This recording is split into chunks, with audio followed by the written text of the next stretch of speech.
তুমি খেয়ে নাও, আমি আয় ফেলে খাবো। দরকার নেই, গোলমালার ভিতরে আসি। বলছি কি, আমার আলমারিটা খুলে আমার টাকার ব্যাগটা নিয়ে আয়।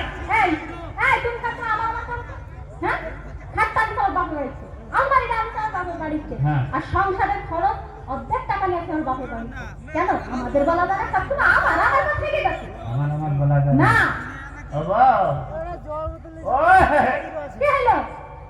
বলছি আমাদের দাড়ি কাটার বাচ্চাটা নিয়ে আয়, আর আমাদের ব্লাউজের ফুল ব্লাউজে কি লাগানো হয়েছে? আমার সাথে আর কি মারা হচ্ছে তোমার? আমার মান সম্মান রাখতে চাস না চাইছি না। কেন আমি আবার কি করলাম? ওই গফুর স্যার বাড়িতে 10 বছর আগে বলে আসিস তোর বয়স হলো, আবার এই 10 বছর পরে গিয়েও তোর বয়স হলো কি করে হয়? শোনো, আমি হলাম এক কথার মানুষ, কথা ঘুরোতে পারবো না। 10 বছর আগেও বলিস আমার বয়স হলো, এখনো বলছিস তোমার 2 বছর পরে কেউ বলবো আমার বয়স হলো। ও কথা ঘুরে পারবে না, কোনো রকম কথা ঘুরোতে পারবো না। আচ্ছা বুঝতে পারছি। এই যাই দাদা, শোনো, তুমি গত মাসে শাড়ি আনতে চলেছি, শাড়ি কই? আমার হাতে অভাব, আমি এখন শাড়ি দিতে পারবো। ও মা, গত মাসেই তো বললে যে তোমার অভাব, আমরা এখন আবার কিছু অভাব হয়েছে। আমও এক কথার মানুষ, আমি কথা ঘুরাতে পারিনি। গত মাসে বলিস, এ মাসে বলছিস, প্রয়োজন হলে সারা জীবন বলছিস। আমার সাথে পাল্লা কাটাচ্ছ তুমি? এই টাকা, টাকা, তোমার ঘড়ি ভেঙে গেছে। এই টাকা, তোমার পাচ্ছিলে ভেঙে যাবে। মিলেমিশ করে থাকলে তোমার সাথে কোনো অসুবিধা হয় তোমার না। সাথে মেয়ে করে থাকবো আমি।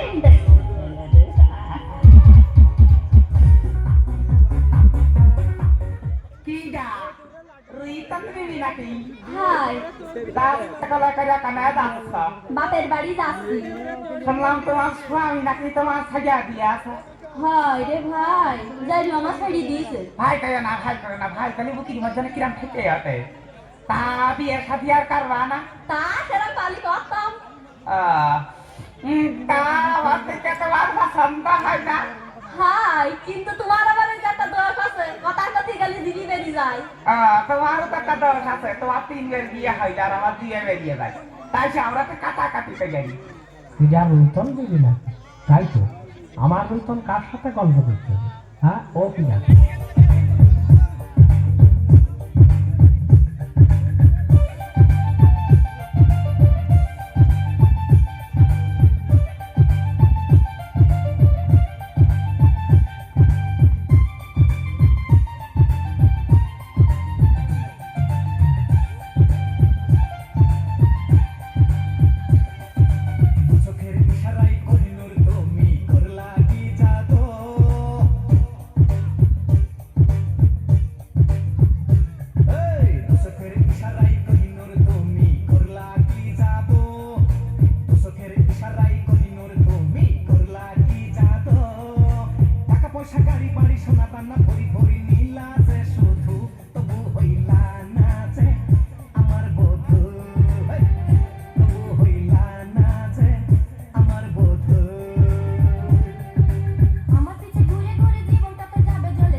Kaya